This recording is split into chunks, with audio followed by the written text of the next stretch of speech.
జగన్ టైంలో పెన్షన్లు తీసేస్తే జగన్ తప్పించుకుంటున్నాడు, పారిపోతున్నాడు, భారం వదిలించుకుంటున్నాడు, పెన్షన్లు ఎట్టా తీసేస్తాడు, నిన్నటిదాకా అర్హులు ఇవాళ అకస్మాత్తుగా అనర్హులైపోతారా, పని నుంచి తప్పించుకోవడానికి నాటకాలు ఆడుతున్నాడు. ఇది పుంకాను హెడ్డింగులు, బ్రేకింగ్లు, స్టోరీలు, డిబేట్లు, దానికి అనుగుణంగా నాయకుల ఉపన్యాసాలు. అదే ఇప్పుడు వచ్చేటప్పటికి దొంగ పెన్షన్లు, దొంగ పెన్షన్దారులు, ఆ పెన్షన్లను తొలగిస్తాం, ఇది తాజా మాటలు.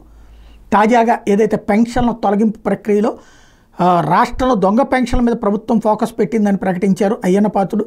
3.2 లక్షల మంది దొంగ పెన్షన్లు తీసుకుంటున్నారని తేలిందని, దీనివల్ల ప్రభుత్వం మీద నెలకు 120 కోట్ల రూపాయల అదనం భారం పడుతోందని, దొంగ పెన్షన్ తీసుకున్న వాళ్ళంతా దొంగలేనంటూ వ్యాఖ్యానించారు. తద్వారా పెన్షన్లు తీసుకున్నటువంటి వాళ్ళని ఎవరినైతే వాళ్ళు అనర్హుల్ని చేస్తారో వాళ్ళు దొంగలని తేలుస్తారు. వాళ్ళు కనుక తీసుకోబోతే, వదిలేసుకోబోతే భవిష్యత్తులో కేసులు పెట్టి వేధిస్తామని పరోక్షంగా హెచ్చరిస్తున్నారు.